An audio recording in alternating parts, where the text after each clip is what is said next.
Hello, Atla Nation.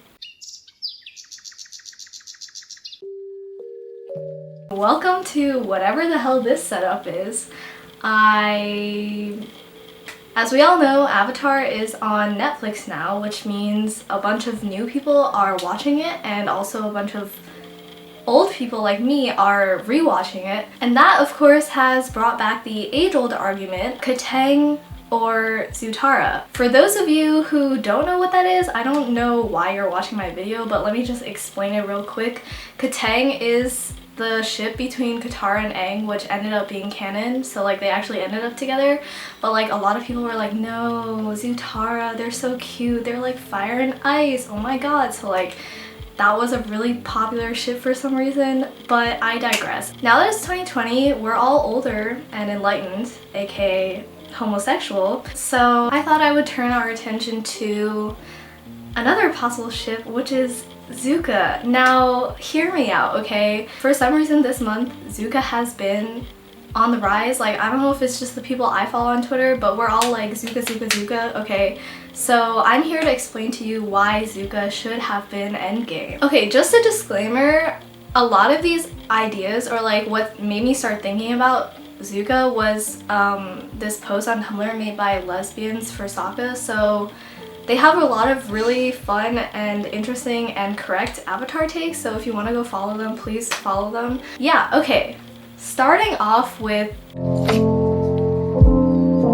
I know all of us as 8-year-olds were like, oh my god, they would be so cute together, like Zuko's so hot and like Katara's so pretty and like she's a waterbender and he's a firebender, they're like opposites and like they bond over like their mothers being dead, whatever.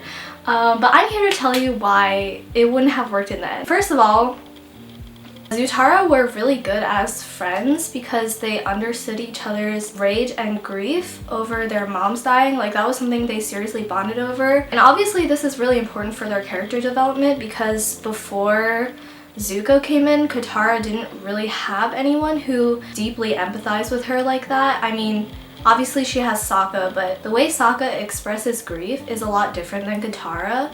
And so having Zuko, who kind of expressed his grief about his mom in the same way, was like really good for her and like kind of cathartic. And I think that's why a lot of people kind of ship them together.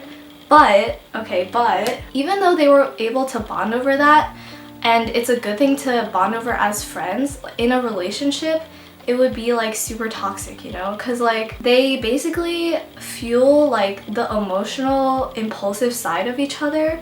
Like in the episode where she was taking revenge on her mom's death, he only encouraged her, which like she needed, but in the end, like morally it wasn't for her, right? So like in a relationship, I just feel like they would keep pushing each other to extremes of emotion and impulsivity. Not even emotionally, but like strategically, they're both very impulsive people. Like Katara's the kind of person who's like, let me just get arrested for earthbending so I can save these earthbenders, which is like amazing of her, but sometimes it can go too far. And like she needs someone like Sokka to balance her out. Okay, you see where I'm going with this? Yes, okay. Especially if something bad happened for either of them, I feel like if they were in a romantic relationship, it would just be like really unhealthy to allow each other to give into that like rage and grief. I honestly think it would be detrimental to their friendship and like their deep bond over their mom's deaths to have them be in a romantic relationship. Like, I just feel like it wouldn't work as well. Which leads us to ZUKKA.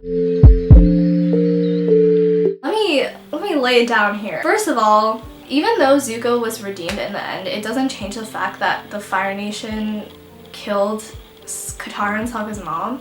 And I feel like Katara is someone who doesn't forgive easily. Like, in the end, they're friends, right? But I just feel like she wouldn't be able to let that last part go to fully like commit herself to the Fire Nation. And since Zuko is Fire Lord, like it just wouldn't have worked out. Like, you want her to rule a nation that literally murdered her mom. Like, I just don't think she would do that, okay?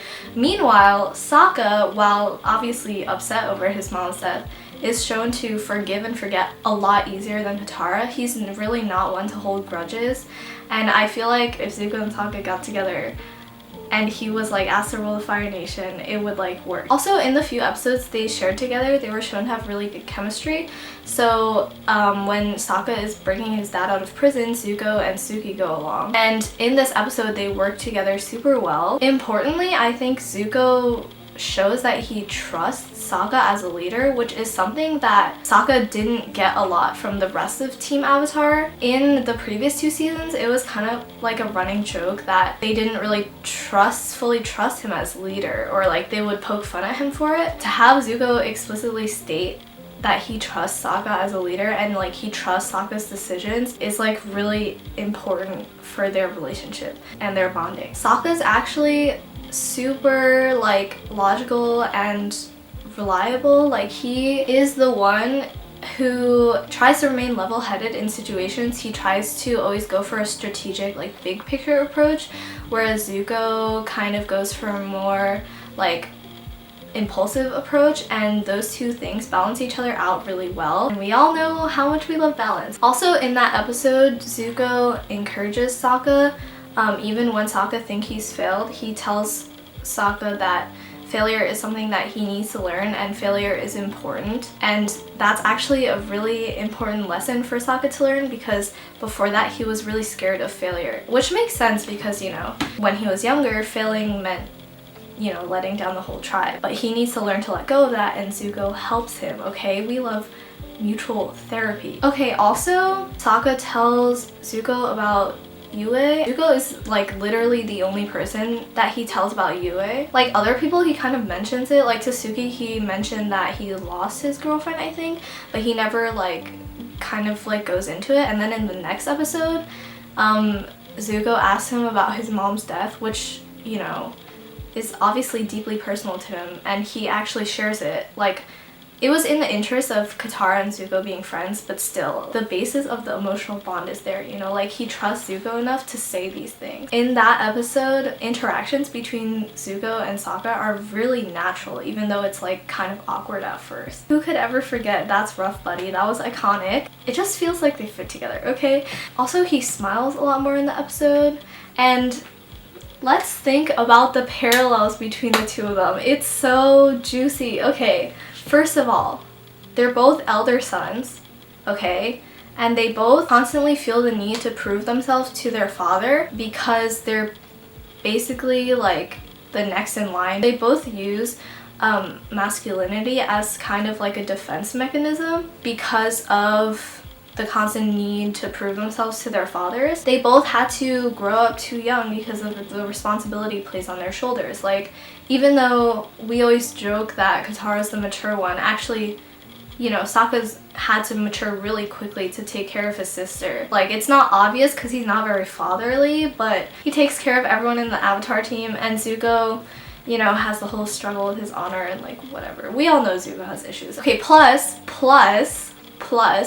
they both have younger sisters that are like kind of overbearing and also prodigies in bending.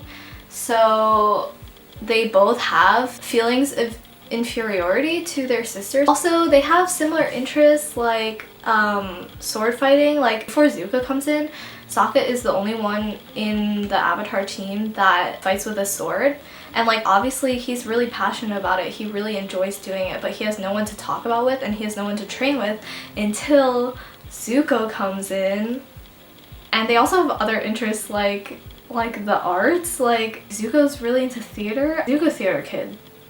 Also, they both have the same sense of like humor. Like they're both very dry and sarcastic. Basically, they would enjoy each other's company. Now, clearly this wasn't explored very much, probably because it was 2007, but I think if this were in modern day and they like explored it more, it actually would have worked really well. I think Suki was really important for Sokka to dismantle his like inherent sexist and misogynistic ideas, but there's nothing like a gay relationship and reevaluating your sexuality to really, you know, deconstruct your fragile masculinity, you know? Also,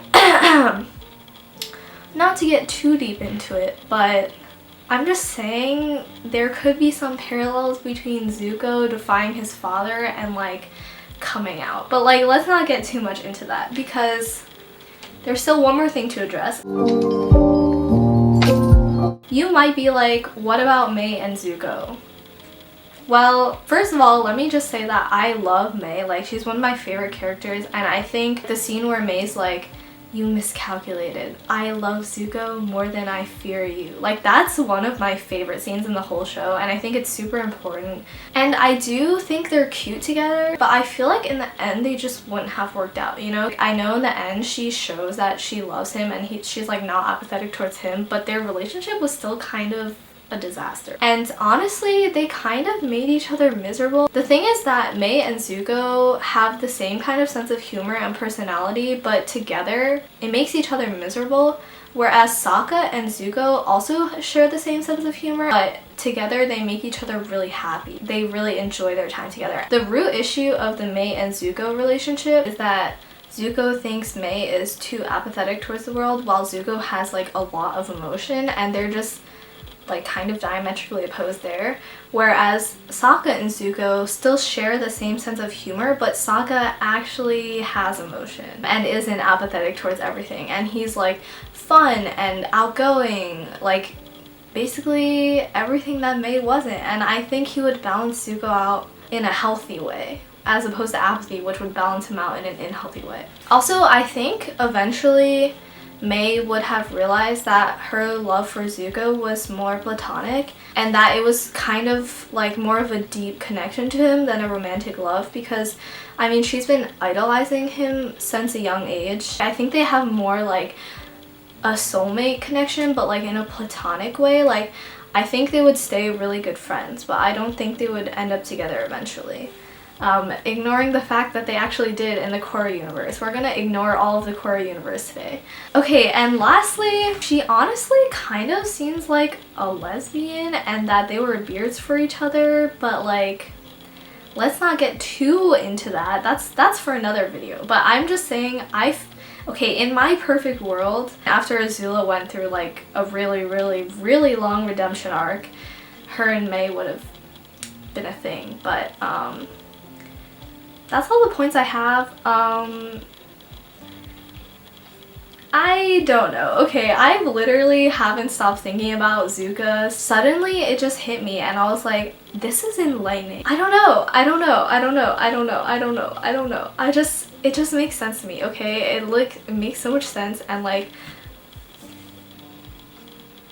I just feel very passionately about this subject because I'm honestly so tired of seeing all the Zutara Katang discourse. Like, y'all, can we focus on the more important things here, which is ZUKKA? Like, let us consider ZUKKA for 1 second. It's 2020, let's all support the homosexuals and ship ZUKKA now, okay? I don't want to hear any more Zutara Katang bullshit. I want to hear ZUKKA. I want to see ZUKKA on my timeline, okay? When I'm scrolling, I want to see ZUKKA and ZUKKA only. Thanks for watching this video if you made it this far. I don't know why the hell I decided to make this. I just couldn't stop thinking about it, so I was like, whatever, let me talk about it on camera. If you already ship ZUKKA, hit me up on Twitter. My @ will be in the description because I don't want to spell it out. Follow me on Instagram if you want. It's at EmilyHVANG, and if you want, like, comment, subscribe. Okay, bye.